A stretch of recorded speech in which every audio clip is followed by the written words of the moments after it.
இங்க பார்க்குறோம். முதலாவது அந்த வார்த்தை மாத்திரம் நம்ம இன்னைக்கு பார்க்க போறோம். தேவன் வந்து நம்முடைய ஆவிக்குரிய கண்களை திறக்கணும் அப்படின்னு சொல்லி நம்ம இன்னைக்கு பார்க்குறோம். அப்போ நம்முடைய கண்கள் வந்து திறக்கப்பட வேண்டும். அப்போ ஆண்டவர் வந்து குருடர்களை கண்களை திறந்தாருன்னு சொல்லி நம்ம பார்க்கிறோம். அப்போ இது இன்னொரு வசனத்தை வாசிச்சா நமக்கு நல்லா புரியும். 2 கொரிந்தியர் 4ஆம் அதிகாரம் 4ஆம் வசனம்.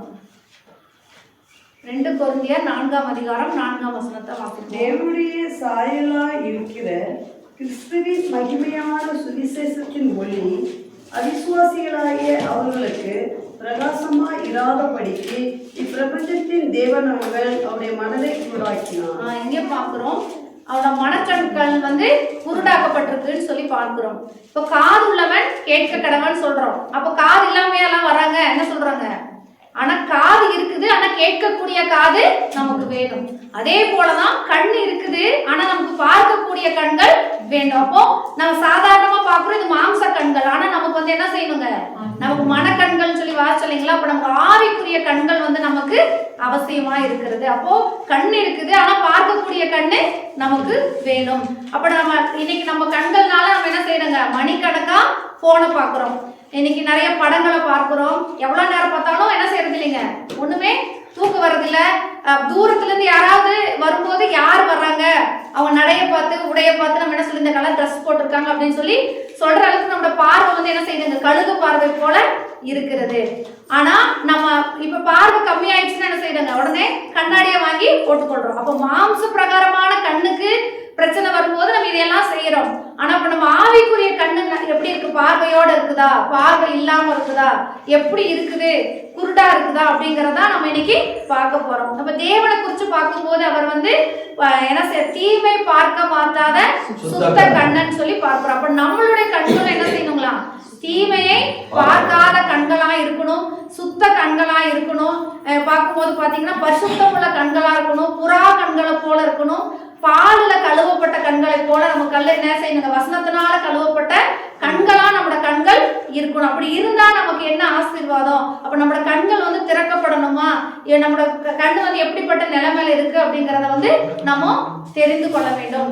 பாத்தீங்கன்னா ஒரு ஊழியக்காரருக்கு பாத்தீங்கன்னா 2 கண்ணுமே தெரியாம இருந்துச்சாம். அவருக்கு பிறக்கும் பொழுதே 2 கண் பார்வை இல்லாம பிறந்தாரு. ஆனா பாத்தீங்கன்னா அவருக்கு வந்து பாடல் புத்தகங்கள்ல என்ன பாட்டு, எத்தனாவது நம்பர் சொன்னா பாட்டு சொல்லிடுவாரு, பாட்டு சொன்னா நம்பரை சொல்லிடுவாரு. அந்த அளவுக்கு வந்து தேவன் அவங்களுக்கு ஞானத்தை கொடுத்துருக்காரு. வேதத்தை வசனங்களை பயங்கரமா நம்ம பார்த்து தான் சொல்றோம். அவங்களால என்ன செய்ய முடியும்? பார்க்காம அவ்வளவு வசனங்களை சொல்ல முடியும், அந்த அளவுக்கு ஞானம். அப்ப அவரை பார்த்து உங்களுக்கு எப்படி இந்த கண்ணு இல்லாம போச்சு, கண் பார்வைலாம் அப்படின்னு சொல்லும் போது அவங்க சொன்னாரு, அவங்க அம்மா வந்து ஒரு இடத்துல வேலை செய்யும் பொழுது மாட்டுக்கு வந்து என்ன செய்வாங்களா? பால் கறப்பாங்களாம். பால் கறந்துட்டு இருக்கும் பொழுது மாடு வந்து என்ன செஞ்சிருச்சுங்களா? அவங்கள எட்டி உதைச்சிருச்சு. அப்ப அந்த கோபத்துல வந்து அவங்க என்ன பண்ணாங்களா? கம்பி இருக்கு இல்லைங்களா, அதை என்ன பண்ணாங்க? அடுப்புல வச்சு சூடு பண்ணி கொண்டு போய் மாட்டு கண்ணில் குத்திட்டாங்க. அப்ப எப்படி வேதனையா இருந்திருக்கும் நினைச்சு பாருங்க அந்த மாட்டுக்கு. அப்போ அடுத்தது அவங்களுக்கு குழந்தை பிறக்கும் பொழுது எப்படி இருக்குது? அந்த 2 கண்ணும் இல்லாம குழந்தை பிறந்தது. அப்போ ஒரு மாட்டுக்கு தீமை செய்யும் போதே தேவன் அதை விசாரித்து அதுக்கான காரியத்தை தண்டனை கொடுக்குறாருன்னா, ஒரு மனிதனுக்கு நம்ம தீமை செய்யும் போது விட்டு விடுவாரா? என்ன செய்வாருங்க? கண்டிப்பா அதற்கான காரியத்தை செய்வார். அப்ப அதனால அவங்க அம்மா வந்து அப்படி குழந்தை பிறந்த உடனே இந்த குழந்தைய பார்க்கவே விருப்பம் இல்லாம அந்த குழந்தை எனக்கு வேண்டாம் விட்டுட்டு போயிட்டாங்க. அந்த குழந்தைய எடுத்து ஒருத்தர் வந்து என்ன செஞ்சாங்க? ஒரு ஹாஸ்டல்ல, ஒரு கிறிஸ்தவ ஹாஸ்டல்ல வந்து அந்த குழந்தைய சேர்த்து அங்க வந்து அவங்களை என்ன செஞ்சாங்க? படிக்க வச்சு அவங்களுக்கு வந்து என்ன செய்யறாங்க? வேதத்தை போதித்து இன்னைக்கு ஒரு ஊழியக்காரரா அவர் மாறி இருக்கிறார். அதுதான் அவரோட சாட்சி. அதே போலதான் அவங்களுக்கு மாம்ச கண் இல்லை, ஆனா ஆவிக்குரிய கண்கள் என்ன செய்யுதுங்க? தேவனை தரிசிக்கிறாங்க, வேதத்துள்ள ரகசியங்கள்லாம் சொல்றாங்க, அவங்களுக்கு ஆவிக்குரிய கண்கள் இருக்கு. நமக்கு மாம்ச கண் இருக்கு, ஆனா ஆவிக்குரிய கண் இருக்கா இல்லையான்னு சொல்லி நம்ம இப்ப என்ன செய்ய போறோங்க? கொஞ்ச நேரத்துல தெரிஞ்சு கொள்ள போறோம். முதலாவது ஒரு வசனத்தை நம்ம வாசிக்கலாம். ஆதியாகமம் 21ஆம் அதிகாரம் 19ஆம் வசனம். ஆதியாகமம் 21ஆம் அதிகாரம் 19ஆம் வசனம்.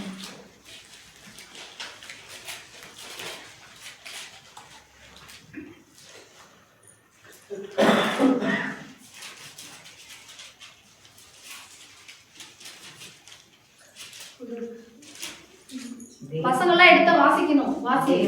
தேவன் கண்களை திறந்தார். வாசிங்க.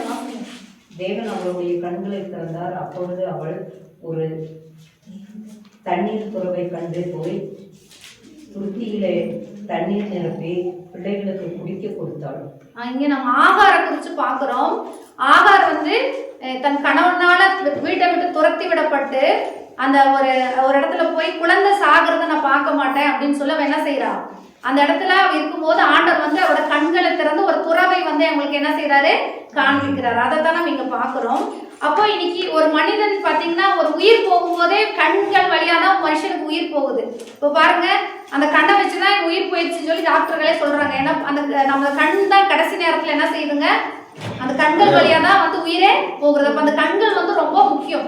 அப்படிப்பட்ட கண்களை தான் தேவன் வந்து திறக்கிறார். அப்ப இங்க ஆகாரம் குறிச்சு பார்க்கும்போது பாருங்க, கணவனார் வந்து என்ன செய்யறாங்க, வீட்டை விட்டு அவளை துரத்தி விடுறாங்க.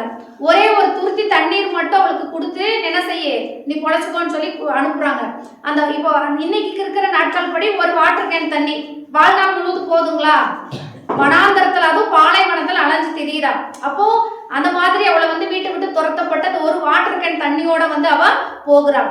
அப்போ அந்த மாதிரி வெயில்ல அந்த தண்ணி தீர்ந்து போய் பிள்ளை வந்து அழுகுதா. இன்னைக்கு அந்த பிள்ளை அழுது டயர்ட் ஆயிடுச்சு. நீ கொஞ்ச நேரத்துல என்ன செய்ய போகுதுங்க, பிள்ளை சாக போகுது. அப்போ நான் பெற்ற பிள்ளை என் கண்ணு முன்னாடி சாகிறத என்னால பார்க்க முடியாதுன்னு சொல்லி என்ன செய்யறா, செத்தா என் கண்ணுக்கு மறைவா சாகட்டும், என் கண்ணு முன்னாடி சாகக்கூடாதுன்னு சொல்லி அந்த பிள்ளைய போட்டுட்டு தூரத்துல போய் இப்படி ஒரு நிலைமை வந்துருச்சே அப்படின்னு சொல்லிட்டு அவன் என்ன செய்யறான், பயங்கரமா அழுகுறான். அந்த நேரத்துலதான் தேவன் வந்து அவன் என்ன செய்யறாரு, அவளுக்கு ஒரு கண்களை வந்து அவளுக்கு திறந்து ஒரு துறவை ஆண்டவர் வந்து அந்த இடத்துல காண்பிக்கிறார். அப்ப இன்னைக்கு கைவிடப்பட்ட ஒரு நிலைமையில அடுத்தது என்ன செய்யணும்ன்ற ஒரு சூழ்நிலைமையில வந்து என்ன பண்றதுன்னு தெரியாம நிலைமையில ஆண்டவர் வந்து கண்களை திறந்தார். அப்போ இன்னைக்கு கூட நம்ம கூட அந்த நிலைமையில இருக்கலாம். எனக்குன்னு யாருமே இல்லை, எனக்கு பெற்றோர்கள் இருக்கிறாங்க, ஆனா வந்து எனக்கு பெற்றோர்கள் இருந்தும் இல்லாத போல இருக்கிறது. பிள்ளைகள் இருக்கிறாங்க, ஆனா வந்து பிள்ளைகள் இருந்தும் இன்னைக்கு பிள்ளைகள் அற்றவங்களை போல நான் இருக்கிறேன் அப்படின்ற ஒரு நிலைமையில இருக்கலாம். எனக்கு அம்மா இருந்தா எனக்கு வந்து எவ்வளவு நல்லா இருக்கும், எனக்கு அம்மா இல்லையே, எனக்கு அப்பா இல்லையே அப்படின்ல உடன் பிறந்தவர்கள் இருந்தும் இல்லாதது போல இருக்கிறனே அப்படின்ற ஒரு நிலைமையில நம்ம இருக்கலாம். இப்போ அந்த மாதிரி ஒரு சூழ்நிலைமையில இன்னைக்கு அவங்கதான் இன்னைக்கு எல்லாமே உலகம் அப்படின்னு நினைச்சிட்டு இருந்திருப்போம். ஆனா இன்னைக்கு அவங்களால நம்ம கைவிடப்பட்ட நிலைமையில இருந்திருப்போம். அப்படிப்பட்ட ஒரு நிலைமையில நம்ம இருக்கலாம். அப்போ பாருங்க, அந்த மாதிரி ஒரு சூழ்நிலைமையில எனக்கு உதவி செய்யறதுக்கு யாரு இல்லை, ஆலோசனை சொல்றதுக்கு யாரு இல்லை, என்னை விசாரிக்கிறதுக்கு யாருமே இல்லை அப்படிங்கிற ஒரு நிலைமையில அந்த ஆகாரை போல நம்ம இருக்கலாம். ஆனா அப்படிப்பட்ட நிலைமையில நான் நிர்கதியா இருக்கனே அப்படின்னு நினைச்ச அந்த ஆகாரோட கண்களை தேவன் வந்து என்ன செஞ்சாருங்களா, திறந்தார். அதே போல இன்னைக்கும் நீங்க அப்படிப்பட்ட நிலைமையில இருந்தாலும் இன்னைக்கு உங்களோட நான் இருக்கிறேங்கிறத ஆண்டவர் காண்பிக்கும்படி உங்களோட கண்களை திறந்திருக்கு. இன்னைக்கு இங்க வந்திருக்கிறவங்க எல்லாம் கரங்களை ஊத்தி ஹல்லேலூயா சொல்லாங்களா? ஹல்லேலூயா, ஹல்லேலூயா. தேவன் உங்களையும் விசாரிக்கிறவரா இருக்கிறார், உங்களோட கண்ணீரையும் மாற்ற வல்லவரா இருக்கிறார். அப்ப பாருங்க, ஆகார் அப்படின்னு சொன்னாலே யூஸ் அண்ட் த்ரோ என்ன பண்ணுவாங்க, யூஸ் அண்ட் த்ரோ. இப்போ கப்பெல்லாம் டீ எல்லாம் குடிக்கிறோம், மண்டபத்துக்கு போறோம், கல்யாணத்துக்கு போறோம், என்ன செய்யறாங்க, அதை குடிச்சிட்டு தூக்கி வீசிடுறோம். அதே மாதிரி தான் அந்த ஆகாரம் வந்து என்ன பண்ணாங்க, தேவைக்கு யூஸ் பண்ணிட்டு அவ்வளோதான், தேவை முடிஞ்சோடனே வேண்டான்னு தூக்கி வீசிட்டாங்க. அந்த மாதிரி இன்னைக்கு நம்ம கூட யூஸ் அண்ட் த்ரோ போல நம்ம என்ன செய்யலாம், மற்றவங்களுக்கு நம்ம இருக்கலாம். ஆனா தேவன் வந்து நம்மளை ஒரு நாளும் தள்ளி விடுகிறவர் அல்ல. பாருங்க, அவளோட ஆகாரின் கண்களை திறந்து அவளுக்கு அற்புதம் செஞ்சது போல இன்னைக்கு நம்மளோட கண்களையும் திறந்து நமக்கும் ஆண்டவர் வந்து ஒரு அற்புதம் செய்ய வல்லவரா இருக்கிறார். அப்ப கைவிடப்பட்ட நிலைமையில வனாந்தரத்துல திரியும் போது அவ வந்து என்ன செஞ்சா பாருங்க, நான் என்ன பண்ணுவேன் ஏது பண்ணுவேன் அப்படின்னு கலங்கி கொண்டு இருந்தா ஆண்டவர் வந்து உங்களையும் பார்த்து சொல்றாரு, என்ன செய்யாத, நீ கலங்காத, நீ அவன் வந்து புறக்கணிக்கப்பட்டவளா இருந்தா, தள்ளப்பட்டவளா இருந்தா, அவ வந்து அங்கீகாரம் இல்லாதவளா இருந்தா. அந்த மாதிரி நம்மளும் இருக்கலாம். நம்மளும் புறக்கணிக்கப்பட்டவங்களா, அங்கீகாரம் இல்லாதவங்களா, தள்ளப்பட்டவங்களா, ஆதரவு இல்லாதவங்களா இருக்கலாம். தேவன் வந்து இன்னைக்கு அவளோட கண்ணை துறந்து அவளுக்கு ஒரு துறவை இருந்து காமிச்சது போல இன்னைக்கு தேவன் நமக்கும் நம்முடைய கண்களை திறந்து என்ன செய்யறாரு, ஒரு துறவை காண்பிக்க ஆண்டவர் வந்து இன்னைக்கு வந்திருக்கிறார். அப்ப நிச்சயமா தேவன் வந்து நமக்கு ஒரு துறவை தருவார். பாருங்க, இப்போ மறிச்சு போயிட்டாங்க அப்படின்னு சொன்னா சரி, எனக்கு எல்லாரும் இருந்தாங்க, இன்னைக்கு விசாரிக்கிறதுக்கு யாரெல்லாம் மறித்து போனாங்கன்னு நினைக்கலாம். ஆனா இருந்தும் நம்மளை வந்து தள்ளி விடுறாங்க பாத்தீங்களா, அதுதான் ரொம்ப வேதனை. அவளுக்கு வந்து இருந்தாங்க, கணவன் இருந்தாங்க, உறவுகள் இருந்தது, ஆனா வந்து அவளை வேண்டான்னு தள்ளி விட்டாங்க. அதே போலதான் இன்னைக்கு நம்மளும் உறவுகள் இருந்தும் தள்ளப்பட்ட ஒரு நிலைமையில இருக்கலாம். அப்போ தேவன் வந்து நமக்கும் வருங்காலத்துக்குரிய ஒரு எதிர்காலத்துக்குரிய ஒரு காரியத்தை அவளுக்கு காண்பிக்கிறது போல தேவன் நமக்கும் காண்பிக்க வல்லவரா இருக்கிறார். இன்னைக்கு வழி வந்து அடைக்கப்பட்டதா இருக்குது, என்ன பண்றதுன்னு தெரியாத ஒரு நிலைமையில நம்ம இருக்கலாம். இன்னைக்கு உங்களுக்கான துறவை தேவன் வந்து என்ன செஞ்சிருக்கிறாரு, முன்னாடிதான் வச்சிருக்கிறாரு. உங்களுக்கான தேவைய உங்க முன்னாடி தான் வச்சிருக்கிறாரு. அப்போ நம்ம வந்து அதை கண்டு கொள்ள வேண்டும். அப்போ நம்மளோட கண்களை தேவன் திறக்கும் பொழுது நமக்கு வச்சிருக்கிற அந்த ஆசீர்வாதத்தை நம்ம பெற்றுக்கொள்ள முடியும்.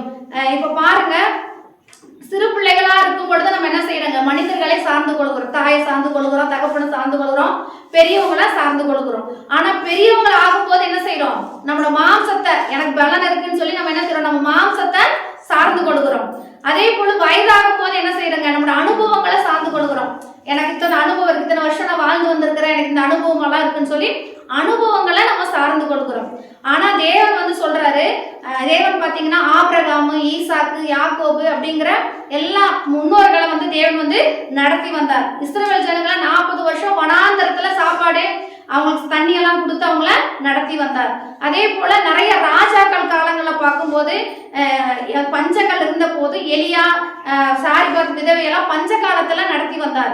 எசேக்கியா, இன்னும் நிறைய ராஜாக்களை வந்து என்ன செஞ்சாருங்க, அவங்களுக்காக போர் விட்டு ஆண்டவர் வந்து நடத்தினார். இப்படி அந்தந்த காலத்துக்கு தகுந்த மாதிரி என்னென்ன உதவிகள் தேவையோ, ஒத்தாசைகள் தேவையோ அதை செய்து நடத்தி வந்தார்.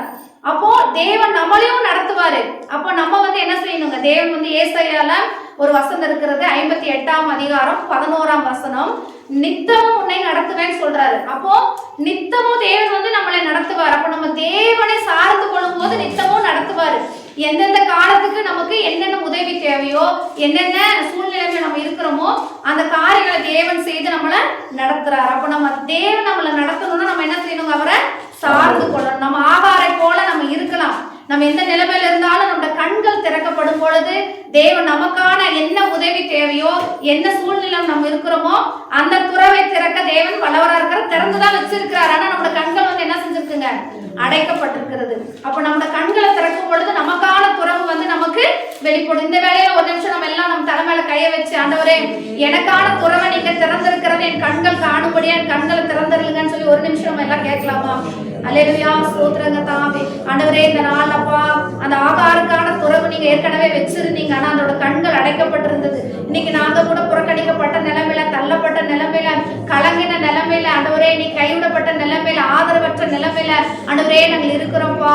ஆனால் எங்களுக்கான துறவு இன்னைக்கு நாங்க கண்டுகொள்ள முடியாதபடி அடைக்கப்பட்டிருக்கிற எங்க கண்கள், ஆண்டவரே எங்களோட மனக்கண்கள், ஆண்டவரே அப்பா நீங்க திறந்தருளும்படியாய் நாங்கள் செபிக்கிறோம். தேவன் இந்த நாள் கடந்து வந்திருக்கிற ஒவ்வொருவரோட மனக்கண்களை திறந்து ஆண்டவரே அவங்களுக்கு வைத்திருக்கிற துறவை நீங்க காண்பிக்கும்படியாய் நாங்கள் செபிக்கிறோம். நிரம்படியாய் செய்ய போறதுக்காய் உமக்கு ஸ்தோத்திரம், ஸ்தோத்திரம், ஸ்தோத்திரம், ஸ்தோத்திரம்.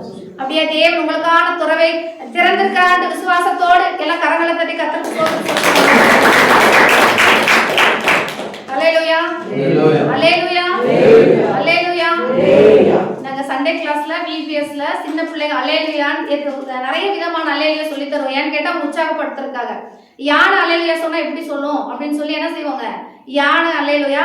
இப்ப எல்லாம் சோர்ந்து போய் டயர்டா இருந்தாங்கன்னா என்ன செய்வாங்க, பவுடர் அல்லேலூயா. பவுடர் எப்படி மூஞ்சி மேக்கப் எல்லாம் கலைஞ்சிருச்சுன்னா பவுடர் போட்டா அழகாயிரும். அந்த மாதிரி நிறைய அல்லேலூயாக்கள் வந்து சொல்லி தருவோம், ஏன்னா உற்சாகப்படுத்துறதுக்கு. அந்த மாதிரி உங்களையும் என்ன செய்ய வேண்டியதா இருக்குங்க, எல்லாம் ரொம்ப டயர்டா இருக்கிறனால உற்சாகப்படுத்த வேண்டியதா இருக்கிறது. அகஸ்டின் ஜெபகுமார் கூட பீகார் புதுசா போயிருக்கும் பொழுது அவங்களுக்கு அல்லேலூயான்னு சொன்னாங்க, இருக்கிற ஜனங்களுக்கு தெரியாது, அந்த வேர்டு என்னன்னே தெரியாதான். அப்ப அவர் அல்லேலூயான்னு சொன்னா அவங்க என்ன செய்வாங்களாம், ஆள் குய்யா அப்படின்வாங்களாம். அப்படின்னா ஆளுன்னா என்னதுங்க, உருளைக்கிழங்கு. குய்யான்னு சொன்னா அதான் இடிச்சு போட்டு சாப்பிடுறது. அப்ப அததான் அவங்களுக்கு தெரியுமா, அல்லேலூயானா தெரியாதான். அந்த மாதிரி இன்னைக்கு நம்மளும் என்ன செய்யறோங்க, அல்லேலூயான்னு சொல்றதுக்கு கஷ்டப்படுறோம். அப்ப அல்லேலூயாங்கிறது தேவனுக்கு மகிமை செலுத்துகிறோம். அப்ப நம்ம என்ன செய்யணுங்க, நம்ம உற்சாகமாய் நம்ம காணப்படுறதுக்காக தான் அல்லேலூயா சொல்றோம். அப்ப இன்னொரு தடவை அல்லேலூயா சொல்லாங்களா? அடுத்ததான் நம்ம ஒரு காரியத்தை பார்க்க போறோம், வாசிக்கலாம். என்னாகமம் 22ஆம் அதிகாரம் 31ஆம் வசனம். என்னாகமம் 22ஆம் அதிகாரம் 31ஆம் வசனம்.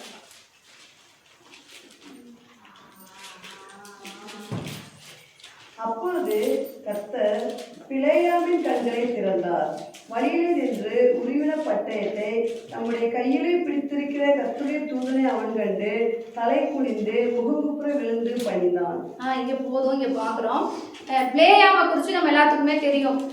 பிளேயாமை வந்து என்ன செய்யறாங்க, அந்த பாலாக் வந்து என்ன செய்யறான், அந்த ராஜா வந்து மோவாபிய ராஜா வந்து என்ன செய்யறாரு, பாலாக் வந்து சபிக்கிறதுக்கு, இஸ்ரவேல் ஜனங்களை சபிக்கும்படியா அவரை வந்து அழைக்கிறதுக்கு ஆள் அனுப்புறாங்க. அவர் போறது வந்து தேவனுக்கு பிரியம் இல்லை. ஆனா வந்து அவன் என்ன செய்யற, ஆண்டவர்கிட்ட திருப்பி திருப்பி கேட்கும் போது ஆண்டவர் வந்து போக சொல்றாரு. அப்ப அவர் போற வழி ஆண்டவருக்கு பிரியமில்லாத வழியா இருக்கிறதுனால அந்த வழியில வந்து என்ன செய்யறாரு, உருவின பட்டயத்தோட அவர் நிக்கிறார். அது வந்து கழுதை பார்க்குது, இவர் வந்து பார்க்கல. அப்ப இவரோட கண்களை தேவன் திறக்கும் பொழுது அவர் வந்து என்ன செய்யறாரு, உருவின பட்டயத்தோட இருக்கிற தூதனை வந்து அவர் கண்டார்னு சொல்லப்ப அவரோட கண்களை தேவன் திறந்தாருன்னு சொல்லி நம்ம இங்க பார்க்கிறோம். அதே போலதான் இன்னைக்கு வழி தப்பி போன சூழ்நிலைமையில தேவ எச்சரிப்பு பெறதுக்காக அவரோட கண்களை தேவன் வந்து திறந்தார். அந்த மாதிரி இன்னைக்கு நம்மளும் வழி மாறி நம்ம போயிட்டு இருக்கலாம். தேவ திட்டத்தை விட்டு நம்ம என்ன செஞ்சுட்டு இருக்கலாம், வெளியே போயிட்டு இருக்கலாம். அதே போல தேவன் சொல்லாத பாதையில நம்ம வந்து போய்கிட்டு இருப்போம். இந்த பாதையில போகாத அப்படின்னு சொல்லும் போது நம்ம அந்த பாதையில தேவன் சொல்லாத பாதையில நம்ம போயிட்டு இருப்போம். அப்போ நம்மளோட வழிகள் வந்து தேவனுக்கு பிரியமா இருக்குதா, நம்ம போற வழி கரெக்டா, நம்ம செய்யறது கரெக்டா அப்படின்னு சொல்லி நம்ம என்ன செய்யணுங்க, நம்மள நாமே ஆராய்ந்து பார்க்கணும். அப்போ தேவனுக்கு பிரியமில்லாத வழியில நம்ம போகும்போது, தேவன் சொல்லாததை நம்ம செய்யும் போது நமக்கு உருவின பட்டயத்தோடு தேவன் வந்து என்ன செய்வாரு, முன்னாடி நிற்பார். அந்த பிளேயாவுக்கு முன்னாடி வந்து தேவன் வந்து அந்த ஒரு தேவ தூதன் வந்து நின்னதை நம்ம பார்க்கிறோம்.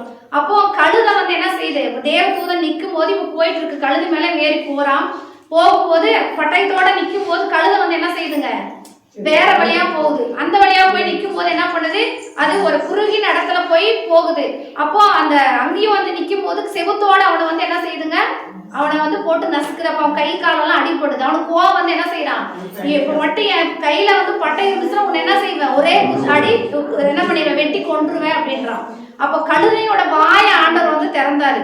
அப்ப கழுதை வந்து சொல்லுது, நீங்க கை கொண்ட காலம் முதல் இது வரைக்கும் உங்களுக்கு இந்த மாதிரி செஞ்சிருக்கேன்னா, இது வரைக்கும் செஞ்சது இல்லைல்ல, அப்ப நான் ஏன் செய்யறேன்னு எனக்கு முன்னாடி யார் நிக்கிறா, நான் மட்டும் விலகலைன்னா தூதன் உங்களை தான் போட்டு கொண்டிருப்பான் அப்படின்னு சொல்லி கழுதை சொல்லுது. அதே மாதிரிதான் இன்னைக்கு நம்மளும் தேவ சித்தத்தை மீறி தேவ திட்டத்தை மீறி போகும்போது கழுதை மாதிரி நிறைய பேர் வந்து பேசுவாங்க. என்ன செய்வாங்க, வரவங்க போறவங்களாம் ரோட்ல வரவங்களாம் அட்வைஸ் பண்ணுவாங்க, நீ இப்படி பண்ணாத, நீ இப்படி செய்யாத அப்படின்னு சொல்லி. நமக்கு எதிரா இருக்கிறவங்க, நமக்கு கீழா இருக்கிறவங்க, நமக்கு யாரெல்லாம் இது பண்ணுவோம் அவங்க மூலம்லாம் ஆண்டவர் வந்து பேசுவார். ஏன் இன்னைக்கு என் மூலம் கூட உங்க கூட பேசி கொண்டு இருக்கலாம். அப்போ நம்ம என்ன செய்யணுங்க, நம்ம எந்த நிலைமையில இருக்கிறோம் அப்படிங்கறத வந்து நம்ம என்ன செய்யணுங்க, நம்ம பார்க்கணும். அப்போ இன்னைக்கு அநேக விசுவாசிகளுக்கு வந்து என்ன செய்யுதுங்க, நியாய தீர்ப்பு வந்துட்டு இருக்கிறதுங்கிறது வந்து தெரியல. நியாய தீர்ப்புக்கு நேரா போயிட்டு இருக்கிறோம், நியாய தீர்ப்பு நம்மளை தேடி வருங்கிறத நமக்கு வந்து தெரியாம நம்ம என்ன செஞ்சுட்டு இருக்கிறோம், போய் கொண்டு இருக்கிறோம். அப்ப நம்ம பாதை எப்பெல்லாம் மாறுதோ அப்பெல்லாம் தேவதூதன் பட்டயத்தோட வந்து நிக்குவாங்க.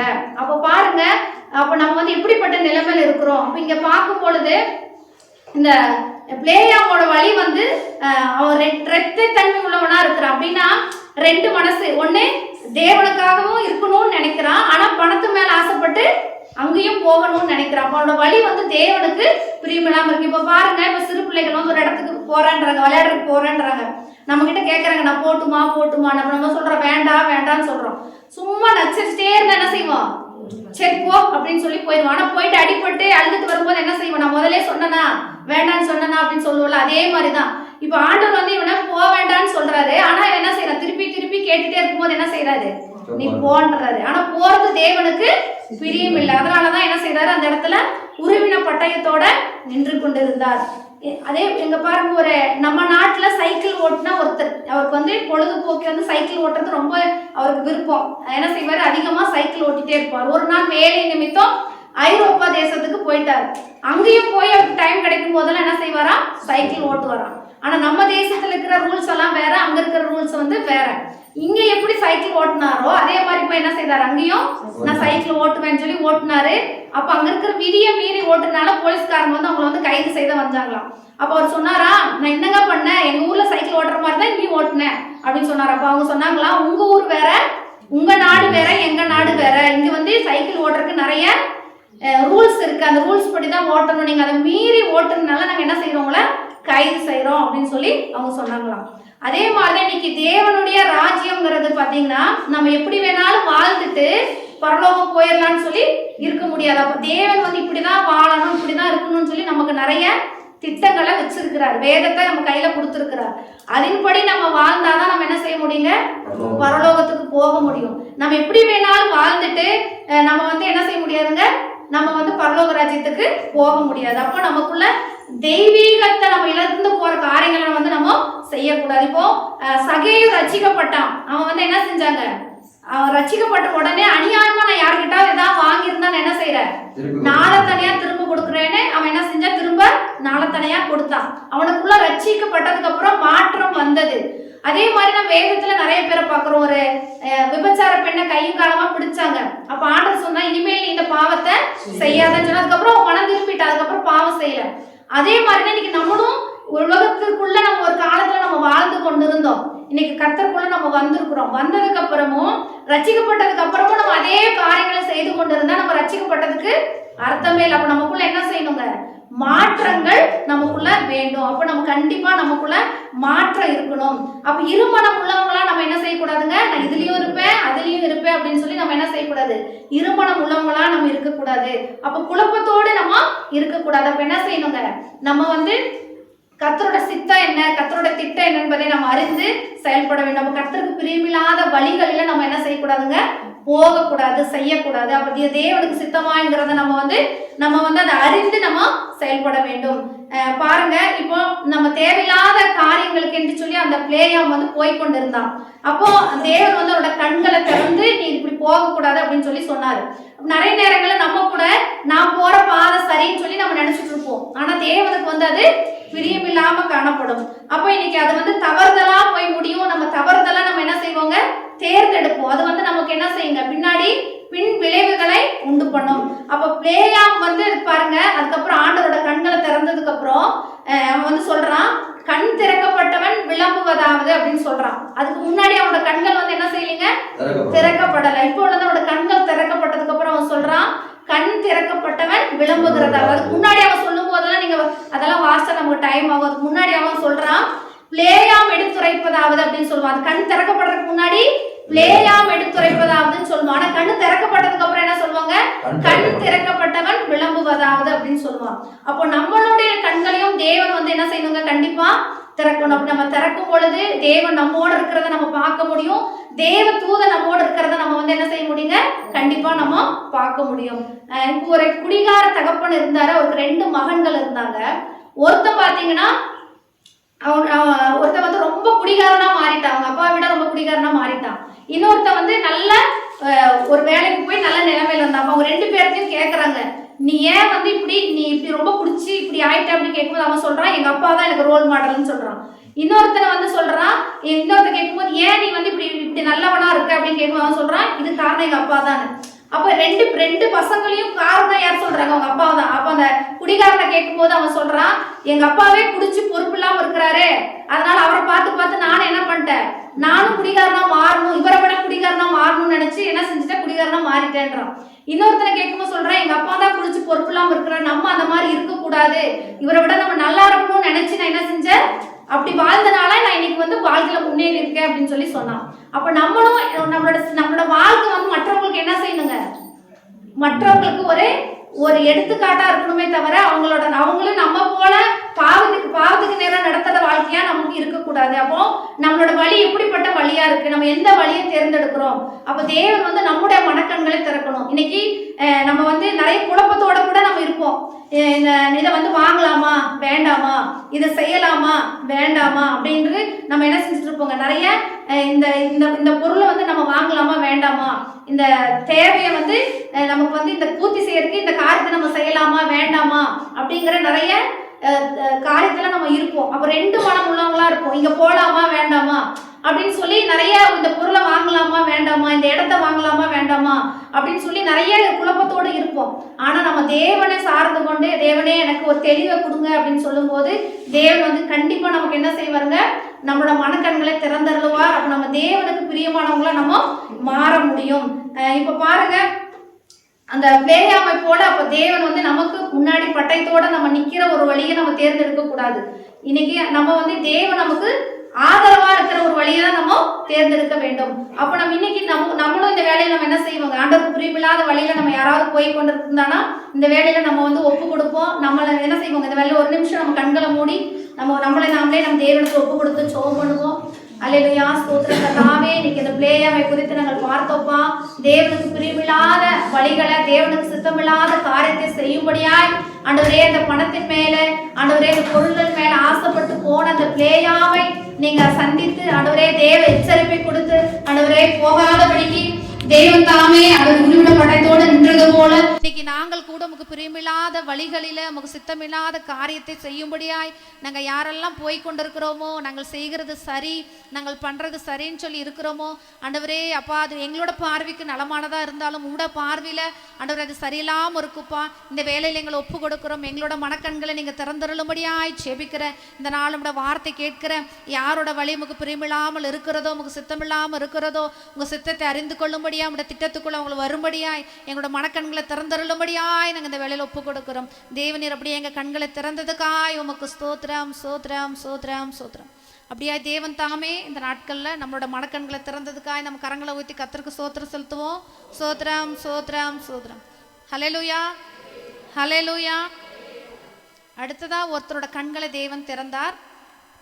மூன்றாவதா நம்ம ஒருத்தர் பார்ப்போம். 2 ராஜாக்கள் 6ஆம் அதிகாரம் 17ஆம் வசனத்தை வாசிப்போம். 2 ராஜாக்கள் 6ஆம் அதிகாரம் 17ஆம் வசனம்.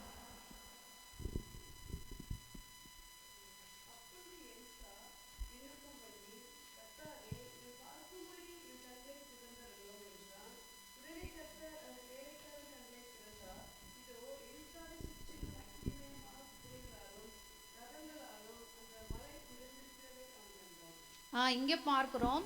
இங்கே பார்க்கும்போது எலிசா கூட வேலைக்காரன் இருக்கிறாங்க. அவங்கள வந்து பிடிக்கிறதுக்காக, ஏன்னா எலிசா வந்து நிறைய அற்புதம் செய்கிறாரு. அந்த எதிர் நாட்டில் எங்கெல்லாம் போருக்கு வராங்களோ அங்கெல்லாம் நம்ம அவங்களோட இஸ்ரவேல் ராஜாவுக்கு வந்து அவர் சொல்லி அங்கே போய் பார்க்கும் பொழுது அதே மாதிரி அவங்க வந்திருக்காங்கன்னு சொல்லி இவங்க என்ன செய்கிறாங்க, மறைந்திருந்து அவங்க தப்பிச்சுக்கிட்டாங்க. இதையெல்லாம் பார்த்தனால அந்த தீர்க்கதரிசியை பிடிக்கணும்னு சொல்லி என்ன செய்கிறாங்க, அவங்க வந்து அவங்கள வந்து சூழ்ந்து அவங்க இருக்கிற அந்த வீட்டை சுற்றிலும் அவங்க வந்து ஒரு பெரிய சேனையாக இருக்கிறாங்க. இதை வந்து எலிசாவோட வேலைக்காரன் வந்து பார்த்துட்டு என்ன சொல்கிறாரு, ஐயோ இத்தனை பேரை நம்மளை வந்து பிடிக்கிறதுக்கு வந்திருக்கிறாங்களே அப்படின்னு சொல்லி அவர் பயந்து நடுங்கி கொண்டு வந்து எலிசாட்ட வந்து சொல்கிறாரு. அப்போ அவர் சொல்கிறாரு, இவங்களோட இருக்கிறவர்களும் நம்மளோட இருக்கிறவங்க வந்து பெரியவங்க அதிகம் அப்படின்னு சொல்லி சொல்கிறாரு. அப்போது எங்கே அதிகம் அப்படின்னு சொல்லும்போது அவரோட ஆண்டவர் வந்து அவரோட கண்களை திறக்கும் பொழுது போய் பார்க்கும்போது என்ன செய்யுதுங்க, அவங்கள சுற்றிலும் அக்னிமயமான ரதங்களோட அவங்கள சுற்றியும் தேவ தூதர்கள் வந்து அவங்க என்ன செய்கிறாங்க, பெரிய சேனை வந்து அவங்களோட இருக்கிறத வந்து அவர் பார்க்கிறார். அதே போல தான் இன்றைக்கும் நம்மளோட மனக்கண்கள் வந்து என்ன செய்யப்பட்டிருக்குங்க, ஆவிக்குறி கண்கள் மூடப்பட்டதுனால நமக்கு வந்து நிறைய காரியங்கள் வந்து தெரிகிறது இல்லை. அப்போ இந்த வேலைக்காரன் பயந்து நடுங்கி நம்ம 2 பேர் தான் இருக்கிறோம், என்ன செய்வோம் அப்படின்னு சொல்லி அவர் கலக்கத்தோட பயத்தோட அவர் இருக்கும் பொழுது அவரோட கண்களை வந்து தேவன் வந்து என்ன செஞ்சாரு, திறந்தாரு. அப்போ இன்றைக்கும் நம்ம கலக்கத்தோட பயத்தோட கண்ணீரோட என்னை பாதுகாக்கிறதுக்கு, எனக்கு உதவி செய்யறதுக்கு, ஆபத்தில் கை கொடுக்கறதுக்கு யாருமே இல்லையே, நான் தனிமையில் இருக்கிறனே அப்படின்ற ஒரு நிலைமையில நம்ம கூட இன்னைக்கு இருக்கலாம். ஆனால் தேவன் நம்மளோட இருக்கிறத வந்து நமக்கு தெரியல. அப்போ இன்னைக்கு நம்மளோட கண்கள் திறக்கும் பொழுது நம்மளோட இருக்கிறது எந்த சேனை, நம்மளோட இருக்கிறது யார் அப்படிங்கிறத வந்து நமக்கு தெரியும். அப்போ பாருங்கள், நம்ம வந்து எந்த இரத்த கோட்டைக்குள்ளே இருக்கிறோம், எந்த அரணுக்குள்ளே இருக்கிறோம், எந்த மறைவுக்குள்ளே இருக்கிறோம் அப்படிங்கிறது வந்து நமக்கு இன்னைக்கு எந்த ஆதரவுக்குள்ளே இருக்கிறோங்கிறத வந்து நம்ம கண்டுகொள்ள முடியும். பார்த்திங்கன்னா ஒரு பணக்காரர் வந்து நிறைய அவருக்கு மிருக ஜீவன்களை வளர்த்துறது ரொம்ப பிடிக்கும். என்ன பண்ணுவார், முயல், கிளி, பார்க்கும்போது நிறைய பறவைகள், விலங்குகள் இதெல்லாம் வந்து என்ன செய்வாரா, கூண்டில் அடைச்சி வச்சு அதை எல்லாமே வளர்த்துவார். அவருக்கு ரொம்ப பிரியம். ஆனால் ஒரு நாள் வந்து ஒருத்தர் வந்து அவர்கிட்ட என்ன செஞ்சாராம், அவருக்கு ரொம்ப இதெல்லாம் வளர்த்துருக்கு ரொம்ப பிரியப்படுறான்னு சொல்லி ஒரு குரங்கு கொண்டு வந்து அவர் கையில் கொடுத்தாராம். நீங்கள் இந்த குரங்கையும் வளர்த்துங்க. ஆனால் அந்த குரங்கை மட்டும் இவர் என்ன செஞ்சாராம், அடைச்சி வைக்காமல் மரத்தில் வந்து அது ஃப்ரீயாக இருக்கிறதுக்கு விட்டுட்டாராம். அப்போது அதுக்கு பார்க்கறதுக்கு நிறைய வேலைக்காரங்களும் இருந்தாங்க. ஒரு நாள் வந்து அந்த குரங்கு பார்க்கறதுக்கு அந்த வேலைக்காரன்ட்ட சொல்லி அந்த குரங்கு கொண்டு வா அப்படின்னு சொன்னாராம். அப்போ அந்த குரங்கு வந்து வேலைக்காரன் வந்து என்ன செஞ்சாராம், முதுகுல சுளின்னு ஒரு அடி அடிச்சாராம். அப்போ இவருக்கு ரொம்ப கோவம் வந்துருச்சு அந்த பணக்காரருக்கு. சொன்னாராம், எதுக்கு குரங்கு அடிக்கிற, நீ அடிக்காத அப்படின்னு சொல்லிட்டு அந்த குரங்கு பக்கத்தில் வந்து உட்காந்தோடனே முதுகு தடவி கொடுத்தாராம். அதுவும் வந்து என்ன செஞ்சுச்சான், இவரை தடவி கொடுத்துச்சான். அதுக்கப்புறம் இவருக்கு ரொம்ப சந்தோஷமாக போச்சு. இவர் செய்கிறதெல்லாம் அதுவும் செஞ்சோடனே இவருக்கு ரொம்ப சந்தோஷமாக போச்சு. கொஞ்ச நேரம் ஆச்சு, என்ன பண்ணுச்சுங்க அந்த குரங்கு, இவர் தொப்பியை வந்து கழட்டி தூக்கி போட்டுச்சு. கொஞ்ச நேரம் கழிச்சு என்ன பண்ணுச்சு, இவர் பாக்கெட்டுக்குள்ளே கையை விட்டுச்சு. இவருக்குள்ள இருக்கிற பணத்தையெல்லாம் எடுத்துகிட்டு போய் என்ன செஞ்சிச்சு, அங்கே வீசிச்சு இங்கே வீசிச்சு, அங்கே தாவச்சு இங்கே தாவச்சு. கடைசியில் அப்போ தான் தெரிஞ்சிச்சு ஏன்டா வேலைக்காரந்த குரங்க அடிச்சாங்கிறது அப்போ தான் தெரிஞ்சிச்சான். அதே போல தான் இன்னைக்கு இந்த குரங்கு வந்து நம்முடைய சுயத்துக்கு ஒப்பாக காணப்படுகிறது. இன்னைக்கு நம்ம கூட என்ன செய்கிறோங்க, சுயத்தை வந்து ரொம்ப நேசிக்கிறோம். எந்த வகையிலையாவது இதை என்ன செய்யக்கூடாது, இது சுயம் வந்து வருத்தப்படவே கூடாது, வருத்தப்படுத்தவே கூடாது அப்படின்னு சொல்லி நம்ம நினைக்கிறோம். அப்போ நம்ம சுயம் வந்து பலிபீடத்தில் வைக்கப்படணும். அப்போ இந்த அதுக்காக தான் நம்ம என்ன செய்யறோங்க, இந்த சுயம் சாகணும்னு நம்ம பாட்டு பாடுறோம் இல்லைங்களா. அப்போ அந்த சுய சாகணும்னா சும்மா சித்துறாது, என்ன பண்ணுங்க, அதுக்காக தான் நம்ம பிரதிஷ்டைகளை எடுக்கிறோம், உபவாசம் போடுறோம், முழங்காலில் நிற்கிறோம். இதெல்லாம் செய்யும் போது தான் என்ன செய்யுங்க, சுயம் வந்து சாகும், தெய்வீகம் நம்மள எலும்பும். அப்போ வேலைக்காரனோட கண்கள் வந்து அவனுக்கு வந்து சுயத்தோடு இருக்கிற, மாம்சத்தோடு இருக்கிற, அதனால தான் அவனுக்கு பின்னாடி நிற்கிற அக்னிமயமான ரதங்கள் வந்து அவன் கண்ணுக்கு தெரியல. ஆனால் வந்து அவன் மாம்சத்தில் இருக்கிறனால மாம்சத்தில் இருக்கிறவங்க தான் கண்ணுக்கு தெரிஞ்சிச்சு. ஆவிக்குரிய ஜீவத்தில் இருந்தால் தான் ஆவிக்குரிய பிரகாரமாக நமக்கு பாதுகாப்பு இருக்குறங்கிறத தெரிந்து கொள்ள முடியும். அப்போ இன்னைக்கு உலக இராணுவம், உலக சேனை வந்து அவன் கண்ணுக்கு தெரிஞ்சிச்சு. ஆனால் அவனுக்கு அக்னிமயமான ரதங்கள் பாதுகாக்குங்கிறது வந்து தெரியல. ஆனால் இன்னைக்கு நம்மளே சுற்றிலும் ஒரு அக்னிமயமான இன்னைக்கு ஒரு இராணுவம் வந்து இருக்கிறது. இல்லை விசுவாசிக்கிறவங்க அல்லேலூயா சொல்லாங்களா? அல்லேலூயா, அல்லேலூயா. நம்ம கண்களுக்கு இன்னைக்கு தெரியல, ஆனால் இன்னைக்கு நம்மளை சுற்றிலும் என்ன செய்யுதுங்க, நம்ம வீட்டை சுற்றிலும் ஒவ்வொரு தேவ பிள்ளைக்கும் 2 தேவ தூதர்கள் வந்து இருக்காங்களாம். நீங்கள் போகும்போது வரும்போது என்ன செய்கிறாங்க, பாதுகாக்கிறாங்க. நம்ம பண்ணுற ஜெபத்தை கொண்டு போய் சேர்க்கறதுக்கு, பரலோகத்திலேருந்து வர பதிலை நமக்கு கொண்டு வந்து சேர்க்கறதுக்கு நம்ம கூட என்ன செய்கிறாங்க, தேவ தூதர்கள் நம்ம கூடயே இருக்கிறாங்க. அது வந்து நமக்கு தெரியறதில்ல. அப்போ ஒவ்வொரு தேவ பிள்ளைகளுக்கும் தேவ தூதர்களுக்கு நம்ம வீட்டை சுற்றிலும் என்ன செய்கிறாங்க, தேவன் பாதுகாத்து வர. அதனால தான் யோபை சுற்றிலும் ஒரு வேலி இருந்தது. அதனால தான் சாத்தான் சொல்கிறான், சாதாரணமாக வந்து நீங்கள் அவனை வந்து உங்களை வந்து அவன் சேவிக்கல, அவனை சுற்றி என்ன செய்தீங்க, நீங்கள் ஒரு வேலி அடைச்சி வச்சுருக்கீங்க. அப்போ நம்மளையும் தேவன் வந்து என்ன செஞ்சுருக்கிறாருங்க. அல்லேலூயா, அல்லேலூயா, ஆமேன்னு சொல்லுங்க பார்க்கலாம். உங்களை சுற்றிலும், உங்கள் கூடாரத்தை சுற்றிலும் ஆண்டவர் வந்து என்ன செஞ்சுருக்கிறாரு, வேலி அடைச்சி பாதுகாத்துருக்கு. அப்போ நீங்கள் எதை குறிச்சும் பயப்படக்கூடாது. அவங்க பில்லி சூன்யம் செஞ்சுட்டாங்க, இவங்க மந்திரம் செஞ்சுட்டாங்க, அவங்க எனக்கு விரோதமாக எழும்பிட்டாங்க, நீங்கள் அதை குறிச்செல்லாம் என்ன செய்ய வேண்டியது இல்லைங்க, பயப்பட வேண்டாம். நீங்கள் யாருக்குள்ளே இருக்கிறீங்க, ரத்த கோட்டைக்குள்ளே இருக்கிறீங்க. அப்போ உங்களை சுற்றிலும் ஒரு அக்னிமயமான ரதம் பாதுகாப்பு இருக்குது. அப்போ நம்ம எதை குறித்தும் பயப்பட வேண்டியதில்லை. அப்போ இது தெரியாதனால தான் நம்ம என்ன செய்கிறோங்க, பில்லி சூனத்தை பார்த்தா பயப்படுறோம், மந்திரத்தை பார்த்தா பயப்படுறோம், யாராவது விரோதமாக வந்துட்டா பயப்படுறோம். அப்போ நமக்குள்ளே இருக்கிறவர் வந்து பெரியவராக இருக்கிறார். நம்ம கூட இருக்கிறவங்க அவங்கள காட்டிலும் அதிகமான பேராக காணப்படுறாங்க. அப்போ இங்கே பார்க்கும்போது பாருங்க, அப்போ அந்த மாதிரி இன்னைக்கு நம்மளோட மனக்கண்களை தேவன் வந்து நமக்கு திறக்கணும். நம்மளோட இருக்கிற பாதுகாப்பை நம்ம வந்து என்ன செய்யணுங்க, உணரணும். நம்ம உணரும் போது தேவன் நிச்சயமாய் நம்ம கூட இருக்கிறத வந்து நம்ம கண்டுகொள்ளும்படியாய் செய்வார். இன்னைக்கு நமக்கு அது தெரியாதனால தான் நம்ம வந்து பயப்படுறோம். நிறைய நேரங்களில் நம்ம கலங்குறோம், என்ன பண்ணுவோம் ஏது பண்ணுவோம் அப்படின்னு சொல்லி நம்ம இருக்கிறோம். இன்னைக்கு நம்மளோட ஆவிக்குரிய கண்கள் திறக்கப்படணும். இன்னைக்கு ஆவி கண்ணு திறக்கப்படாதனால தான் இன்னைக்கு என்ன செய்யுதுங்க, உலகத்துக்குரிய வியாதி நமக்கு பெருசாக தெரியுது, பிரச்சனை பெருசாக தெரியுது, கடன் பாரம் பெருசாக தெரியுது, போராட்டம் பெருசாக தெரியுது. ஆனால் இது எல்லாத்த காட்டிலும் தேவன் பெரியவராக தெரிஞ்சார்னா இதெல்லாம் ஒன்றுமே இல்லை, இதெல்லாமே மாறி போயிருங்கிறது நமக்கு வந்து நம்மளோட ஆவிக்குரிய கண்கள் திறக்கப்பட்டால் நமக்கு தெரியும். இந்த வேளையில் ஒரு நிமிஷம் நம்ம கேட்கலாமா, ஆண்டவரே நான் வந்து இது இன்னைக்கு வரைக்கும் என்னோட பிரச்சனை பெருசாக நினச்சிட்டு இருக்கிறேன், என்னோட வியாதி பெருசாக நினச்சிட்டு இருக்கிறேன், என் போராட்டம் பெருசாக நினச்சிட்டு இருக்கிறேன், ஆண்டவரே எனக்கு எந்த ஒரு பாதுகாப்பு இல்லைன்னு நினச்சிட்டு இருக்கிறேன். ஆனால் எங்களை சுற்றிலும் நீங்கள் அக்னிமயமான ரதத்தை வச்சிருக்கிறீங்க ஆண்டவரே, எங்களுக்கு ஒரு பாதுகாப்பை வச்சிருக்கிறீங்க, ஒரு ரத்த கோட்டைக்குள்ளே எங்களை வச்சிருக்கிறீங்க.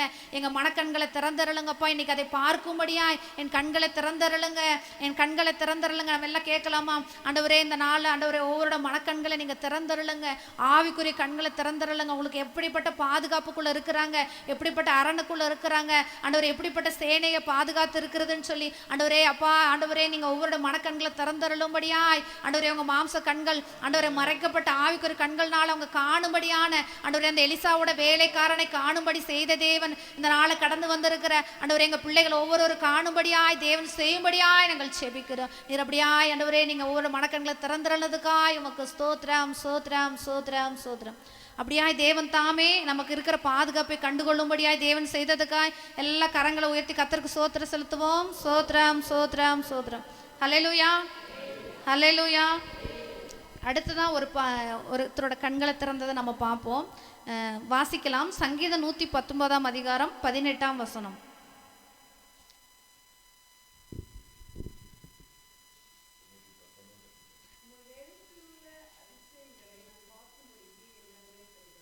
இங்கே பார்க்குறோம். அடுத்ததான் நம்ம கண்ணு எதுக்காக திறக்கப்படணும் அப்படின்னு சொன்னால், வேதத்தில் உள்ள அதிசயங்களை பார்க்கும்படியாக நம்ம கண்கள் வந்து என்ன செய்யணுங்களா, திறக்கப்படணுமா.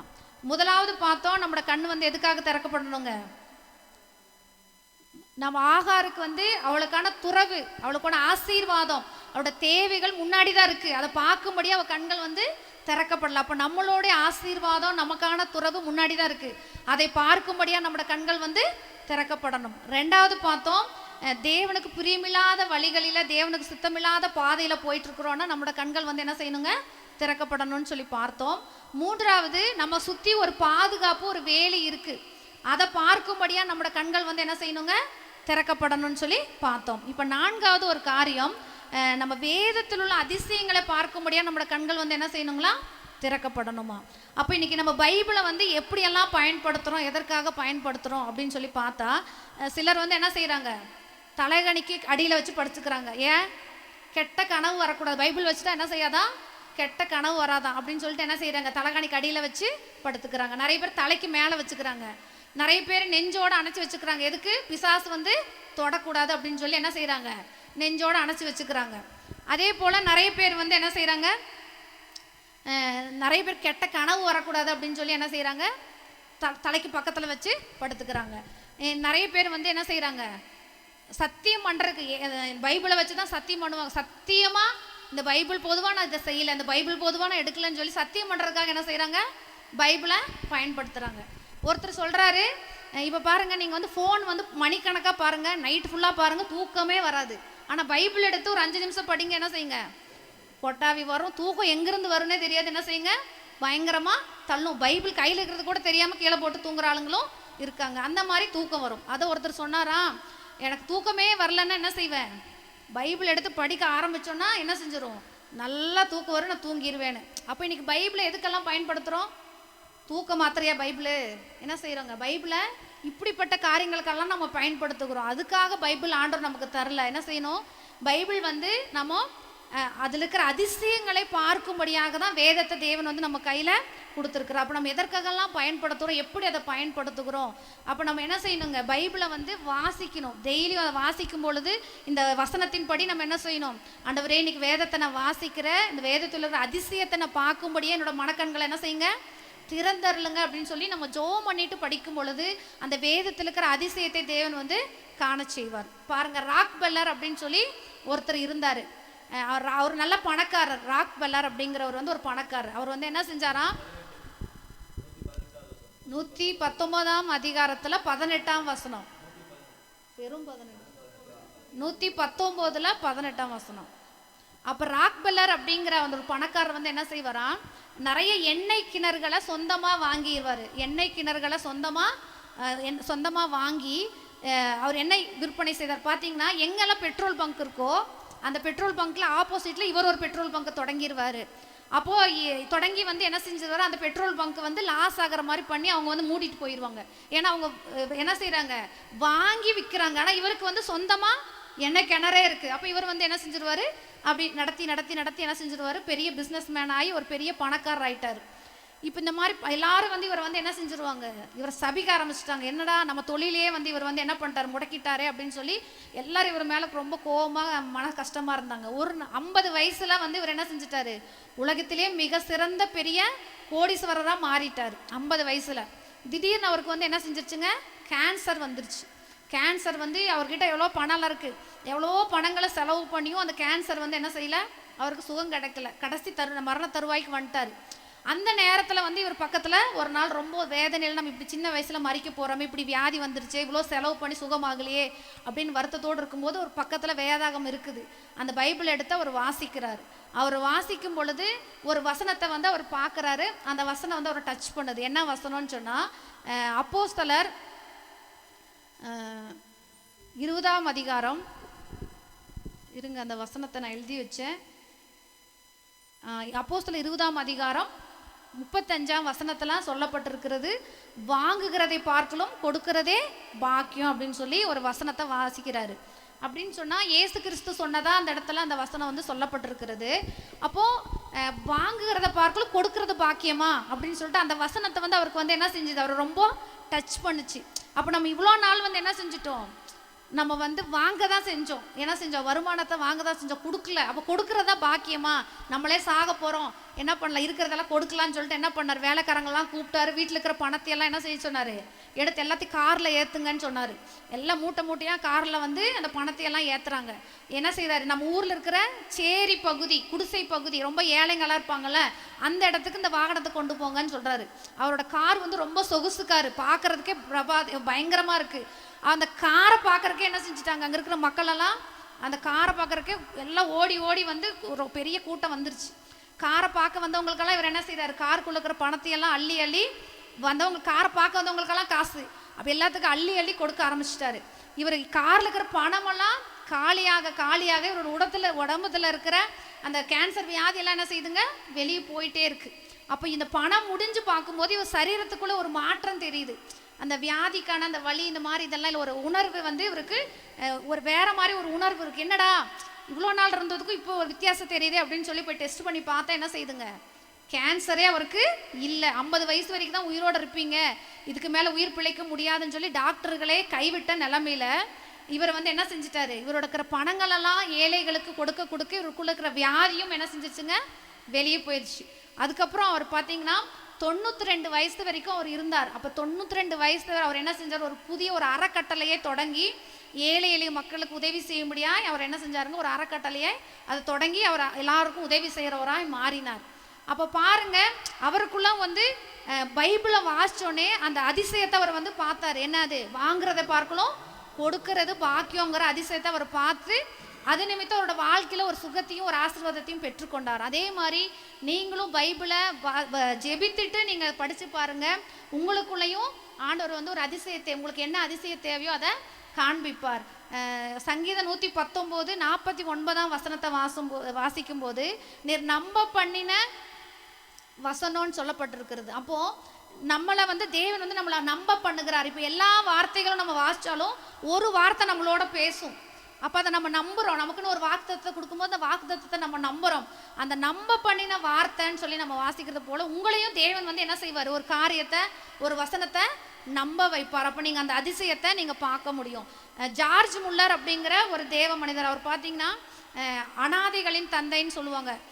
ஆயிரக்கணக்கான 10,000க்கும் மேற்பட்ட அனாதை பிள்ளைகளை வந்து அவர் எடுத்து வளர்த்தி ஒரு இல்லத்தை நடத்தினார். யாருக்கிட்டையும் காசு கேட்டதே இல்லை. அவர் ஒரு 5 பைசா கூட யார்கிட்டையும் கேட்டது, எல்லா தேவைகளுக்காக தேவனையே சார்ந்து கொண்டார். அப்படிப்பட்ட அவர் பார்த்தீங்கன்னா பைபிளை வந்து 200 முறை வாசிச்சிருக்கிறாராம். எத்தனை முறை, 200 முறை வாசிச்சிருக்கிறாரு. அப்போது பார்த்தீங்கன்னா அது 100 முறை நேர் முட்டியில் நேர் முழங்கால் நின்னே 100 முறை வாசிச்சிருக்கிறார். 65 முறை 68 முறைக்கு மேலே வந்து அவர் என்ன செஞ்சுருக்கிறாரு, உட்கார்ந்து தியானித்து அதை வந்து என்ன செஞ்சுருக்கிறாரு, வருடத்துக்கு 4 முறை பைபிளை வாசிச்சிருவாராம். நம்மளாம் வருடத்துக்கு 1 முறை பைபிளை வாசிக்கிறோமா, வாசிக்கிறது இல்லை. 1 முறை கூட வாசிக்கிற அவர் வந்து என்ன செஞ்சுருவாருங்களாம், ஒரு வருஷத்துக்கு 4 தடவை பைபிளை முழு வேதத்தை வாசித்து முடிச்சிருவாராம். அந்த மாதிரி வேதத்தின் மேலே ரொம்ப தாகம் கொண்டவர். கடைசியில் அவருக்கு வந்து வயசாகி 90 வயசு 92 வயசுக்கு ஆகும்போது அவர் மரண தருவாயில் இருக்கிறார். அப்போது பார்த்தீங்கன்னா வேதத்தை வந்து ஒரு புரட்டிகிட்டே இருக்காராம். பைபிள் வந்து அவருக்கு ரொம்ப இன்ட்ரெஸ்டாக வாசிக்கிறவர். பைபிளை புரட்டிகிட்டே இருக்காராம், இப்படி அப்படி தேடிட்டே இருக்காராம். அப்புறம் அவருக்கு உதவியாக இருக்கிறவங்க அவர் கூடயே இருக்கிற உதவியாளர் வந்து கேட்டாராம், ஐயா நீங்கள் வந்து ரொம்ப பைபிளை கரைச்சி குடித்தாள், ரொம்ப வேதத்தில் தேறினவர், அப்போ ரொம்ப உங்களுக்கு எந்த வசனம் எங்கே இருக்குங்கிறது தெரியும், ஏன்னா அவ்வளோ டைம் பைபிளை வாசிச்சிருக்கீங்க. ஆனால் வந்து நீங்கள் ஒரு வசனத்தை நானும் ரொம்ப நேரம் பார்க்குறேன், என்ன பண்ணுறீங்க, தேடிக்கிட்டே இருக்கீங்களே என்ன அப்படின்னு சொல்லி கேட்கும்போது அவர் சொல்கிறாரு, நான் பைபிள் வசனத்தை என்ன செய்யலை, தேடலை, என் வாழ்நாளில் ஏதாவது ஒரு வசனத்தை கடைப்பிடிக்காமல் இருக்கேனா, ஏன்னா வாழ்க்கையோட கடைசி இதுக்கு வந்துட்டேன், என் வாழ்நாளில் ஏதோ ஒரு வசனத்தை வந்து நான் கடைப்பிடிக்காமல் இருக்கேனா அப்படிங்கிறதான் பார்த்துட்ருக்கேன்னு சொன்னாராம். அப்போது நம்ம பாருங்கள், எனக்கு எத்தனை மெசேஜுகளை கேட்குறோம், டெய்லி பைபிளை வாசிக்கிறோம், எவ்வளோ வார்த்தைகளை நம்ம கேட்குறோம், அதன்படி நம்ம நடக்கிறோமா, என்ன செய்யறோம், இந்த காதில் வாங்கி இந்த காதில் விட்டுறோம். ஆனால் அவரோட வாழ்நாளில் நான் ஏதாவது ஒரு வசனத்துக்கு கீழ்ப்படியாமல் கடைப்பிடிக்காமல் அதன்படி நம்ம வாழாமல் இருக்கிறேன்னா கடைசி நேரத்தில் வந்துட்டேனே அப்படின்னு சொல்லி தன்னைத்தானே ஆராய்ந்து பார்த்தாராம். அப்போ வேதத்தின் மேலே அவருக்கு அவ்வளோ வாஞ்ச. இப்போ நம்ம கரங்கள்லாம் தேவன் வேதாகமத்தை கொடுத்துருக்கிறாரு. இந்த ஞாயிற்றுக்கிழமை எடுத்துகிட்டு வந்தால் அடுத்த ஞாயிற்றுக்கிழமை தான் என்ன செய்யணுங்க, பைபிளை தொடணும். அதுக்கு இடையிலலாம் என்ன செய்யக்கூடாது, தொடவே கூடாது, எடுக்கவே கூடாது. அப்படி தான் நம்ம இருக்கிறோம். அப்படி கிடையாது. என்ன செய்யணுங்க, நீ வேதத்தை மறந்தால் நான் உன் பிள்ளைகளை மறந்துடுவேன்னு சொல்லிக்கிறேன். அப்போ நம்ம வேதத்தை டெய்லியும் வாசிக்கணும்.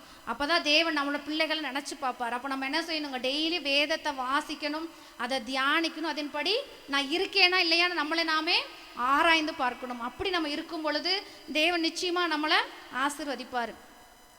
இங்கே ஒரு ரட்சிக்கப்பட்ட ஒரு அம்மா, அவங்க வீட்டில் வந்து அவங்க மனைவி மாத்திரம் ரட்சிக்கப்பட்டிருக்காங்க, கணவனார் ரட்சிக்கப்படலை.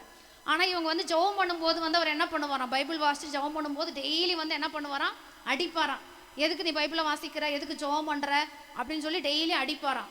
அப்புறம் இவங்க அப்பவும் அடியும் வாங்கிட்டு இவங்க என்ன பண்ணுவாங்களாம், ஜெபம் பண்ணுவாங்களாம். ஒரு நாள் வந்து இவளுக்கு எப்படியாவது ஒரு பாடத்தை கற்பிக்கணும் அப்படின்னு சொல்லிட்டு என்ன பண்ணாராம், அவரோட மோதிரத்தை கொண்டு வந்து தங்க மோதிரத்தை கொடுத்து இது என்ன செய்ய பத்திரமா வெய்யி, நான் கேட்கும் போது கொடுக்கணும்னு சொல்லிட்டாரு. இவங்க வாங்கிட்டு போய் பீரோவில் வச்சுட்டாங்க.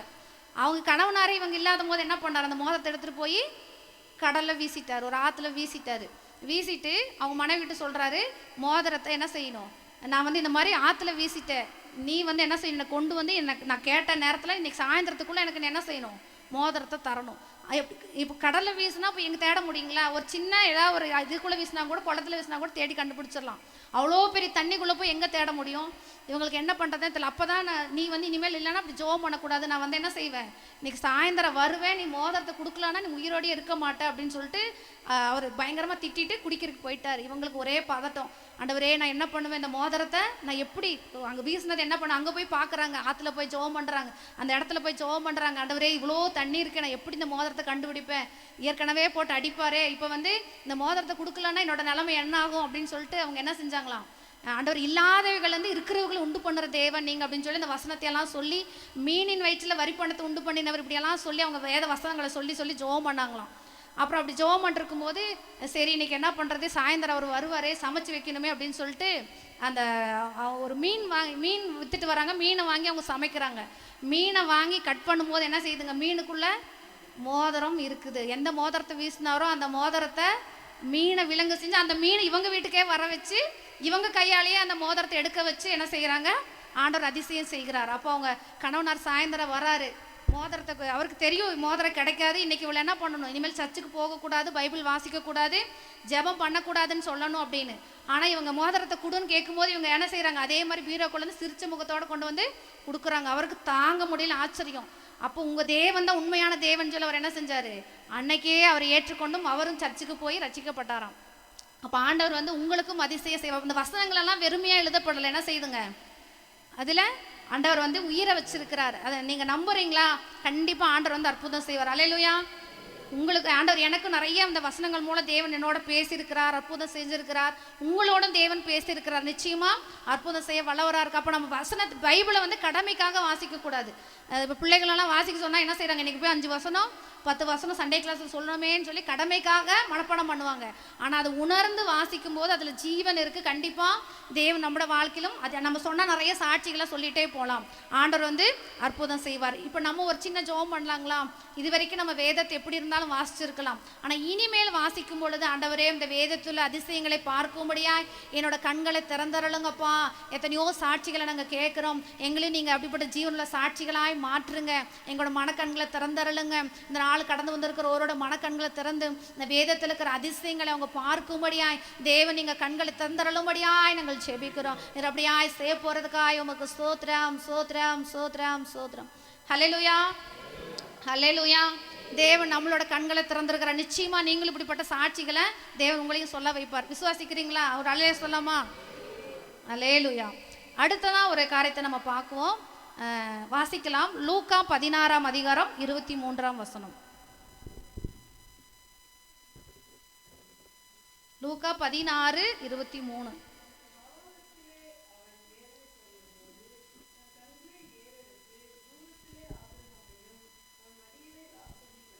இங்கே பார்க்குறோம், எங்கள் வேதத்தில் நம்ம பார்க்குறோம், ஒரு ஐஸ்வர்யவானும் லாசரை குறித்து நம்ம பார்க்குறோம். இந்த சம்பவம் எல்லாத்துக்குமே தெரியும். இந்த ஐஸ்வர்யவான் வந்து என்ன செய்யறது இல்லைங்க, ஏழைகளுக்கு எதுக்கும் யாருக்குமே கொடுக்கறது இல்லை. அவன் என்ன செய்கிறான், அவனுக்கு ரொம்ப வசதி வாய்ப்பு இருக்குது, ரொம்ப சம்பரமாக சாப்பிட்றான். ஆனால் அந்த ஏழை லாசருக்கு வந்து எதுவுமே அவன் கொடுக்கல. ஒரு நாள் இவனும் மறித்தான், அவனும் மறித்தான், அவன் பாதாளத்துக்கு போயிட்டான், அவன் பரலோகத்துக்கு போயிட்டான். ஆனால் பாதாளத்துக்கு போனதுக்கு அப்புறம் தான் இவனுக்கு தெரியும், கண்கள் வந்து ஏறெடுத்து பார்க்குறான். அப்படின்னா அப்போ தான் இவனுக்கு மனக்கண்களே திறக்கப்படுது. லாசர் பிச்சைக்காரனாக இருந்தான், வியாதிஸ்தனாக இருந்தான், அவன் எங்கே இருக்கிறான், ஆபிரகாம் மடியில் பரலோகத்தில் இருக்கிறத பார்க்குறான். இவன் வந்து எங்கே இருக்கிறான், பாதாளத்தில் நரகத்தில் கஷ்டப்பட்டுட்டு வேதனைப்பட்டு இருக்கிறத பார்க்குறான். அப்போ தான் அவன் சொல்கிறான், ஐயோ இப்போ தான் வந்து எனக்கு என்ன செய்யுது, என் கண்ணு திறக்கப்படுதே அப்படின்னு சொல்லிட்டு லாசரை அனுப்புங்க, அவனோட சுண்டு விரல்லேருந்து ஒரு சொட்டு தண்ணியாவது எனக்கு கொடுக்கட்டும் அப்படின்னு சொல்கிறான். அந்த அளவுக்கு நரகம் வந்து ரொம்ப வேதனையானது. இன்னைக்கு தேவன் கூட நம்மளை பாருங்கள், இன்றைக்கி மாம்சத்தோடு நம்ம இருக்கும் பொழுது நம்ம கண்கள் திறக்கப்படலைன்னா அதுக்கப்புறம் நம்ம செத்து போனதுக்கப்புறம் நம்ம கண்ணு திறந்து என்ன பிரயோஜனம்? நம்ம பூமியில் இருக்கும்போது நம்ம கண்ணு திறக்கப்படலைன்னா பாதாளத்தில் போய் கண்ணு திறக்கப்பட்ட என்ன பிரயோஜனம்? அப்போ அவன் வந்து பாதாளத்தில் போய் கண்ணு திறக்கப்பட்டு அவனுக்கு ஒரு பிரயோஜனமுமே இல்லை. அப்போ தேவ தரிசனத்தை, தேவ தூதர்களை நம்ம பார்க்குறவங்களாம் நம்ம கண்கள் மாறணும். இன்னைக்கு நம்ம ஜீவனோட இந்த உலகத்தில் இந்த மாம்சத்தோடு நம்ம வாழும் பொழுதே நம்ம கண்கள் வந்து என்ன செய்யணுங்க? திறக்கப்பட்ட இதாக இருக்கணும். பார்த்திங்கன்னா ஒரு கப்பல் சேதத்தில் 2 பேர் கப்பலில் போகிறாங்க. போகும்போது கப்பல் சேதத்தில் வந்து என்ன செய்கிறாங்க, அவங்க எப்படியோ உயிர் தப்பி ஒரு கரையில் ஒரு தீவில் போய் ஒதுங்குறாங்க 2 பேர். அப்போ அந்த தீவில் போய் ஒதுங்கி அவங்க செய்கிறாங்க உயிர் வாழலாம் அப்படின்னா அங்கே வந்து எந்த ஒரு ஆதாரமே இல்லை. ஆனால் ஜெபத்தை தவிர வேறு வழியே இல்லை. ஜெபிச்சா மட்டும்தான் ஆண்டவர் மட்டும்தான் அற்புதம் செய்யணும், வேறு வழியே இல்லை. அப்படி இருக்கும் பொழுது அதில் ஒருத்தர் ரொம்ப சுயநலவாதி, இன்னொருத்தர் வந்து ஒரு இதாக இருக்கிறான். அப்போ அவங்க 2 பேரும் சொல்கிறாங்க, சுயநலவாதக்காரன் சொல்கிறான், நம்ம 2 பேரும் நிலத்தை வந்து என்ன செஞ்சுருவோம், 2ஆக பிரித்து நீ ஒரு பக்கத்தில் இருந்துக்கோ, நான் ஒரு பக்கத்தில் இருக்கிறேன், நமக்கு ஜெபம் பண்ணுவோம், தேவன் நமக்கு தரதை நம்ம அனுபவிப்போம் அப்படின்னு சொல்லி சொல்கிறான். அப்போ சரின்னு சொல்லிட்டு இருக்கும் பொழுது இப்போ இந்த சுயநலவாதிக்கு வந்து ஜெபம் பண்ணுறதெல்லாம் கிடைக்குது. தண்ணி கேட்குறான், குடிக்கிறதுக்கு தண்ணி கிடைக்குது, சாப்பாடு கிடைக்குது, கடைசியில் அவனுக்கு எல்லா நன்மையும் கிடச்சி கடைசியில் ஒரு கப்பலும் கிடச்சி அவன் என்ன செய்கிறான், கப்பல் ஏறி அவன் சொந்த ஊருக்கு போகிறதுக்கு ரெடி ஆகிட்டான். இப்படி எல்லாமே இவனுக்கு கிடைக்குது. ஆனால் இன்னொருத்தனுக்கு ஒன்றுமே கிடைக்கல. அப்போ இந்த கப்பல் ஏற கால் வைக்கும் போது தேவன் வந்து அவனை கூப்பிட்டாரான். அவனை கூப்பிட்டு, உன் கூட ஒருத்தன் வந்தான்ல, அவனுக்கு என்னாச்சு, நீ அவனை கூட்டிகிட்டு போகலால, அவனை விட்டுட்டு போகிறையே, அவனுக்கு என்னாச்சு தெரியுமா அப்படின்னு. அப்போ இவன் சொன்னானா, இந்த சுயநலவாதி சொன்னானா, நான் ஜெபம் பண்ணேன், எனக்கு எல்லாமே கிடச்சிச்சு, எனக்கு சாப்பாடு கிடச்சி, தண்ணி கிடச்சிச்சு, படகும் கிடச்சிச்சு, நான் போகிறேன். அவன் ஒன்றுமே ஜெபம் பண்ணல, அவனுக்கு ஒன்றுமே கிடைக்கல, அப்போ நான் எதுக்கு அவனுக்கு கூப்பிடணும் கொடுக்கணும் அப்படின்னு சொன்னானா. அப்போ ஆண்டவர் சொன்னாராம், நீ தப்பாக நினச்சிட்டு இருக்கிற, நீ பண்ண ஜெபத்துக்கு உனக்கு ஒன்றுமே கிடைக்கல, உன் கூட ஒருத்தன் நீ வந்து கொடுக்காம இருக்கிற பார்த்தி, அவன் பண்ண ஜெபத்துக்காக தான் உனக்கு நான் எல்லாமே கொடுத்தேன், அவன் தான் உனக்கு கிடைக்கணும்னு சொல்லி ஜெபம் பண்ண, அவன் பண்ண ஜெபத்துக்கு தான் நான் பதில் கொடுத்தேன், நீ பண்ண ஜெபத்துக்கு நான் பதில் கொடுக்கலன்னு சொல்லி சொன்னாராம். நிறைய நேரங்கள் நம்ம கூட அப்படி தான் நினச்சிட்டு இருக்கிறோம், நான் பண்ணுற ஜெபத்துக்கு தான் தேவன் வந்து என்ன செய்கிறாரு, எனக்கு பணத்தை கொடுத்துருக்கிறாரு, வசதியை கொடுத்துருக்கிறாரு, சொத்தை கொடுத்துருக்கிறாரு, வீட்டை கொடுத்துருக்கிறாரு, வண்டி கொடுத்துருக்கிறாரு, நன்மை கொடுத்துருக்கிறாரு, ஆசீர்வாதம் கொடுத்துருக்காரு நினச்சிட்டு இருக்கிறோம். ஆனால் அப்படி கிடையாது. மற்றவங்க பண்ணுற ஜெபத்தினால தான் நீங்கள் இன்றைக்கி வாழ்ந்துட்டு இருக்கிறீங்க. அதை வந்து நம்ம என்ன செய்யணுங்க, உணர்ந்து. அப்போ நம்ம கொடுக்குற ஆசீர்வாதத்தை நம்ம மற்றவங்களுக்கு கொடுக்கணும், தனக்கேன்னு சொல்லி நம்ம என்ன செஞ்சக்கூடாது, வைத்து கொள்ளக்கூடாது. அப்போ அந்த ஐஸ்வர்யவான் ஆண்டவர் கொடுத்த ஆசீர்வாதத்தை மற்றவங்களுக்கு அவன் கொடுக்கல, தனக்குன்னு வச்சான். கடைசியில் எங்கே போனாங்க, பாதாளத்துக்கு தான் போனான். அங்கே போய் மனக்கண்ணு திறந்து புரோஜனம் இல்லை. அப்போ நமக்கும் இந்த காலத்தில் நம்ம வாழ்கிறோம், நம்மளோட கண்கள் திறக்கப்பட்டு நம்ம என்ன செய்யணும், சுயநலவாதிகளாக இல்லாமல் மற்றவங்களுக்கு கொடுத்து உதவி செய்வோம். அப்போ தேவன் நம்மளையும் ஆசீர்வதிப்பார். இப்போ யோபு சொல்கிறாரு, யோபு 19ஆம் அதிகாரம் 27ஆம் வசனத்தில், அந்நிய கண்கள் அல்ல என் சொந்த கண்களே அவரை காணும்னு சொல்லி சொல்கிறாரு. அப்போது இன்றைக்கி நம்மளோட கண்கள் இப்போ திறக்கப்பட்டாதான் இயேசு கிறிஸ்து வருகையில் வரும்போது அவரை நம்ம வந்து என்ன செய்ய முடியுங்க, பார்க்க முடியும், தரிசிக்க முடியும். அப்போ இன்றைக்கி நம்ம கண்ணு குருடாக்கப்பட்டிருந்துச்சுன்னா அவரோட வருகையில் இயேசுவை நம்ம என்ன செய்ய முடியாது, பார்க்க முடியாது. அப்போ நம்மளோட கண்களும், நம்மளோட சொந்த கண்கள் தேவனை பார்க்கிற கண்களாக மாற்றப்பட வேண்டும். அப்போ நம்மளோட கண்களும் திறக்கணும். தேவன் தாமே நம்மளை இந்த நாட்கள் நம்ம கண்ணை திறக்க, இந்த ஒரே ஒரு காரியத்துக்காக நம்ம எல்லாம் ஜெபம் பண்ணலாமா? ஆண்டவரே, எங்களுக்கு இந்த ஆண்டவர் உலகத்தில் அனுபவிக்கக்கூடிய எல்லா ஆசீர்வாதங்களையும், ஆண்டவர் எங்கள் ஜெபங்களுக்கு நிறைய நேரங்களில் பதில் கிடைக்குதுன்னு நாங்கள் நினச்சிட்டு இருக்கிறோம். ஆனால் ஆண்டவரே, நிறைய நேரங்களில் நாங்கள் மற்றவங்க எங்களுக்காக ஜெபிக்கிறதுனால தான் நாங்கள் இன்றைக்கி நல்லா இருக்கிறோங்கிறத மறந்துட்டப்பா. இன்றைக்கி எங்கள் கண்கள் திறக்கப்படணும். நாங்கள் பாதாளத்துக்கு போய் மறிச்சதுக்கப்புறம் எங்கள் கண்கள் திறக்கப்பட்டு ஒரு பிரயோஜனம் இல்லை. நாங்கள் ஜீவனோடு இருக்கும் பொழுதே எங்கள் கண்கள் திறக்கப்படணும். ஆண்டவரே நீரே எங்கள் கண்களை திறந்தருளும்படியாய், இந்த நாளை வந்திருக்கிறவரோட மனக்கண்களை திறந்தருளும்படியாய் ஆண்டவரே அப்பா. நாங்கள் சுயநலவாதிகளாக இல்லாமல், அதனால தான் நாங்கள் ஒவ்வொரு ப்ரேயர்களுக்கும் வாங்கன்னு சொல்கிறோம். நம்ம மற்றவர்களுக்காக ஜெபிக்கும் பொழுது எங்களோட தேவைகளை, எங்களோட ஆசீர்வாதங்களை நீங்கள் தருவீங்க. ஆண்டவரே, அந்த கிருபைக்குள்ளாய் நீர் எங்களை நடத்தும்படியாய் உம்மை ஸ்தோத்தரிக்கிறோம். தேவன் அப்படியாய் செய்ய போகிறதுக்காய் உமக்கு ஸ்தோத்திரம் சோத்திரம் சோத்திரம் சோத்திரம் சோத்திரம். அப்படியாய் தேவன் தாமே நம்மளோட மனக்கண்களை திறந்ததுக்காய் நம் கரங்களை ஊற்றி கர்த்தருக்கு ஸ்தோத்திரம் செலுத்துவோம். சோத்திரம் சோத்திரம் சோத்திரம் சோத்திரம். அவ்வளோதான். நான் ஒன்றை மட்டும் சொல்லி நான் முடிக்கிறேன். அதே போல் ஆபிரகாமோட கண்ணை வந்து ஆண்டவர் வந்து திறந்தாராம். அப்போ ஈசாக்க பலியிட போகும்போது அங்கே தான் ஒரு ஆட்டுக்குட்டி சிக்கிட்டு இருக்குது. அது வரைக்கும் உனக்கு தெரியல. ஆனால் ஆண்டவர் வந்து அவன் கண்களை திறந்ததுக்கப்புறம் என்ன பண்ணுறாரு, அந்த ஆட்டுக்குட்டி எடுத்து பலி செலுத்துகிறார். அதே போல தான் தேவன் உங்களுக்கு ஆயத்தம் பண்ணி வச்சிருக்கிறது உங்கள் கண்ணு முன்னாடி தான் இருக்குது. ஆனால் நீங்கள் எனக்கு கிடைக்கல நினச்சிட்டு இருக்கிறீங்க. ஆனால் உங்களுக்கான ஆயத்தம் பண்ணி வைத்தவங்களும் உங்கள் கண்ணு முன்னாடி தான் வச்சிருக்கிறாரு. உங்களையும் காணும்படியாய் தேவன் இந்த ஆண்டில் இது வரைக்கும் நீங்கள் நிறைய நன்மைகளை பெற்றுக்கொள்ளலை, நான் பார்க்கல, எனக்கு கிடைக்கல, நீங்கள் இருக்கலாம். ஆனால் உங்களுக்கான ஆசீர்வாதத்தை உங்கள் கண்ணு முன்னாடி வச்சிருக்கிறார். மீதமுள்ள அந்த மாதங்களில் தேவன் அதை காணும்படியாய் தேவன் கிருபை செய்வார். தேவன் அப்படியா செய்ய போகிறதுக்காய் தேவன் கண்டிப்பாக உங்களுக்கு அப்படி செய்யணும்னு சொல்லி நானும் ஜெபம் பண்ணுறேன். நீங்களும் ஜெபம் பண்ணுங்க. தேவன் நிச்சயமாக உங்களை அந்த வார்த்தைகள் மூலம் தேவன் தாம் உங்களை ஆசீர்வதிப்பாராங்க.